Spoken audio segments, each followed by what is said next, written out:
ദൈവത്തിന് മഹത്വം. എല്ലാ വിശ്വാസികൾക്കും വീണ്ടും വരുന്ന യേശു ക്രിസ്തു നാമത്തിൽ സ്നേഹവന്ദനം. ഇന്നത്തെ സഭായോഗം അവർ വീടുകൾ നടത്തിക്കൊണ്ടിരിക്കുകയായിരുന്നു.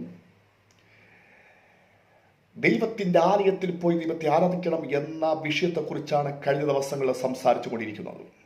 ഇന്നും അത് തന്നെയാണ് സംസാരിക്കാൻ ആഗ്രഹിക്കുന്നത്. ഇന്ന് ഞാൻ സംസാരിക്കുന്നത് ദൈവത്തിന്റെ ആലയത്തിലാണ് വചന ശുശ്രൂഷ ഉള്ളത്. അതുകൊണ്ട് ആലയത്തിൽ പോയി വചനം കേൾക്കുവാൻ തയ്യാറാവുക. അപ്പോൾ ചിലർ ചോദിക്കും, മൊബൈൽ വഴിയും പ്രസംഗമുണ്ടല്ലോ, TV വഴിയും പ്രസംഗമുണ്ടല്ലോ. തീർച്ചയായിട്ടും പ്രസംഗമുണ്ട്. പക്ഷേ ഞായറാഴ്ച പള്ളിയിൽ പോയി നേരിട്ട് ദൈവദാസന്റെ ശുശ്രൂഷയിൽ കൂടി വെളിപ്പെടുന്ന വചന ശുശ്രൂഷ അനുഭവിക്കുന്നത് പോലെ ആകത്തില്ല മൊബൈൽ വഴിയും TV വഴിയും പ്രസംഗം കേൾക്കുന്നത്. രണ്ടിന് വ്യത്യാസമുണ്ട്. അതുകൊണ്ട് വീടുകളിലിരുന്ന് ഇപ്പോഴത്തെ സാഹചര്യത്തിൽ മൊബൈൽ വഴിയും TV വഴിയും പ്രസംഗം കേട്ടേ പറ്റൂ. അങ്ങനെയെങ്കിലും തൃപ്തരായേ പറ്റൂ. പക്ഷെ സ്വാതന്ത്ര്യം ലഭിച്ചു കഴിഞ്ഞാൽ ആറിന് മുടക്കരുത്, പള്ളിയിൽ പോയി തന്നെ ദൈവവചനം കേൾക്കുവാൻ തയ്യാറായിരിക്കണം. ലൂക്കോസിന്റെ സുവിശേഷം 4-ാം അധ്യായം അതിന്റെ 16-ാം വാക്യത്തിൽ, അവൻ വാഴുന്ന നസ്രത്തിൽ വന്നു, ശബത്തിൽ തന്റെ പതിവ് പോലെ പള്ളിയിൽ ചെന്ന് വായിപ്പാൻ എഴുന്നേറ്റു. അതെ, യേശു പതിവ് പോലെ, തന്റെ പതിവ് പോലെ ശബത്തിൽ ദൈവത്തെ ആരാധിക്കുവാനും വചന പ്രസംഗം നടത്തുവാനും പള്ളിയിൽ പോയി. ലൂക്കോസ് 21-ാം അധ്യായം അതിന്റെ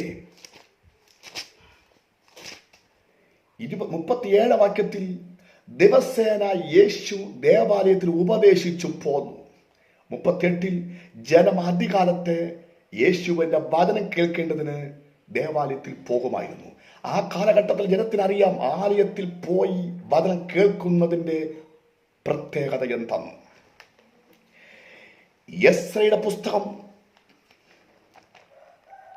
നെഹമ്യാവിന്റെ പുസ്തകം 8-ാം അധ്യായം 1-ാം വാക്യത്തിൽ എഴുതിയിരിക്കുന്നു, 7-ാം മാസം സകല ജനവും നീർവാതിലിന്റെ മുമ്പിലുള്ള വിശാല സ്ഥലത്ത് ഒന്നിച്ചു ഒരുമനപ്പെട്ടു കൂടി. ജനം, ഇസ്രായേൽ മക്കൾ നീർവാതിലിന്റെ മുമ്പിൽ ഒരുമനപ്പെട്ടു കൂടി. മോശയുടെ ന്യായപ്രമാണ പുസ്തകം കൊണ്ടുവരുവാൻ എസ്രയോട് ആവശ്യപ്പെട്ടു. 7-ാം മാസം 1-ാം തീയതി പുരുഷന്മാരും സ്ത്രീകളും കേട്ട് ഗ്രഹിപ്പാൻ പ്രാപ്തിയുള്ള എല്ലാവരുമായി സഭയുടെ മുമ്പാകെ ന്യായപ്രമാണ പുസ്തകം കൊണ്ടുവന്നു.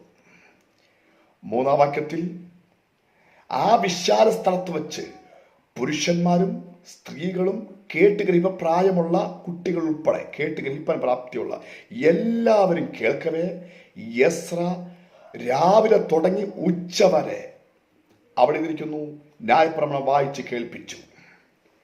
ഈ സമയം 5-ാം വാക്യത്തിൽ ജനം എഴുന്നേറ്റുന്നു, ദൈവത്തെ സ്തുതിച്ചു എന്ന് 5-ലും 6-ലും എഴുതിയിരിക്കുന്നു.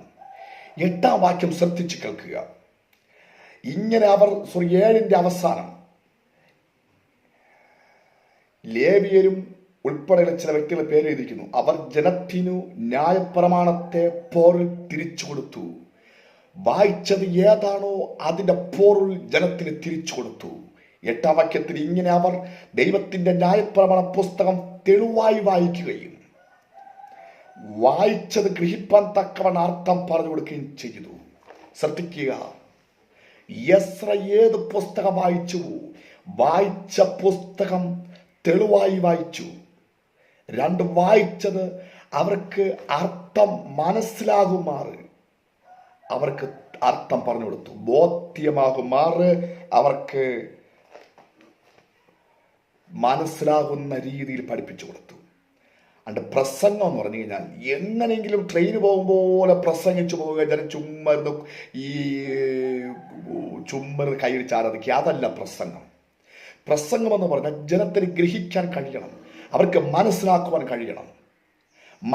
വചനം പ്രസംഗിച്ചുകൊണ്ടിരിക്കുമ്പോൾ ജനത്തിന് മനസ്സിലാക്കിപ്പിച്ചു കൊടുക്കാതെ ചുമ്മാ ഇരുന്ന് ബഹളം വെച്ച് ആരാധിക്കുന്നതിൽ ദൈവികത ഇല്ലാതെ 1 മണിക്കൂർ പ്രസംഗിച്ചാലും 1/2 മണിക്കൂർ പ്രസംഗിച്ചാലും 10 മിനിറ്റ് പ്രസംഗിച്ചാലും ജനത്തിനത് മനസ്സിലാക്കിയിരിക്കണം. അതല്ലേ മത്തായി സുവിശേഷം 13:31 യേശു ചോദിച്ചത്, യേശു പ്രസംഗിച്ചു കൊണ്ടിരുന്നതിന് ശേഷം ഇതെല്ലാം ഗ്രഹിച്ചുവോ എന്നതിന്. അതുകൊണ്ട് വിശ്വാസികളെ, പ്രസംഗമെന്ന് പറഞ്ഞു കഴിഞ്ഞാൽ ബഹളമല്ല. പ്രസംഗമെന്ന് പറഞ്ഞു കഴിഞ്ഞാൽ ശബ്ദ കോലാഹലമല്ല.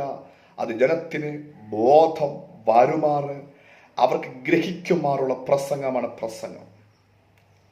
അത് തന്നെയാണ് അപ്പോസ്തല പ്രവൃത്തി 28-ാം അധ്യായം അതിൻ്റെ 23 മുതൽ എഴുതിയിരിക്കുന്നത്.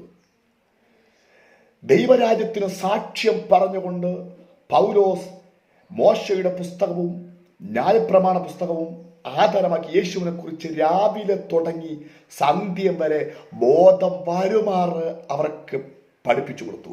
ബോധം വരുന്നത് വരെ പൗലോസ് പഠിപ്പിച്ചു. ഓരോ വാക്യങ്ങളെടുത്തിച്ച് അവർക്ക് മനസ്സിലാവുന്ന നിലയിൽ പഠിപ്പിച്ചു കൊടുത്തു. അതിനെയാണ് പ്രസംഗം എന്ന് പറയുന്നത്. ഇന്ന് ടി വിയിൽ കൂടെ കാണുന്നതും ഈ കൺവെൻഷനിൽ കൂടെ കാണുന്ന പ്രസംഗത്തിൽ പകുതിയും ഒറിജിനൽ പ്രസംഗമല്ല, അതൊക്കെ വെറും ഇളക്കപ്പെരുക്കങ്ങളാണ്. ചിലത് ഒറിജിനൽ പ്രസംഗമാണ്. ഒറിജിനൽ പ്രസംഗം എന്ന് പറഞ്ഞാൽ ജനത്തിന് മനസ്സിലാകുന്ന തരത്തിൽ അവർക്ക് പറഞ്ഞു കൊടുക്കുന്നതിനാണ് ഒറിജിനൽ പ്രസംഗം എന്ന് പറയുന്നത്. അങ്ങനെയാണെങ്കിൽ വിശ്വാസികളെ, പള്ളിയിൽ പോയി വചനം കേട്ടാലേ വാക്യത്തിൻ്റെ അർത്ഥം നിങ്ങൾക്ക് മനസ്സിലാവുന്ന നിലയിൽ അവർ പഠിപ്പിച്ചു തരികയുള്ളൂ.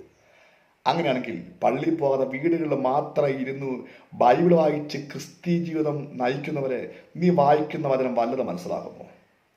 ബാക്കി തുടരെ വീണ്ടും നിങ്ങൾ പിന്നെ കടന്നു വരും. സ്തോത്രം.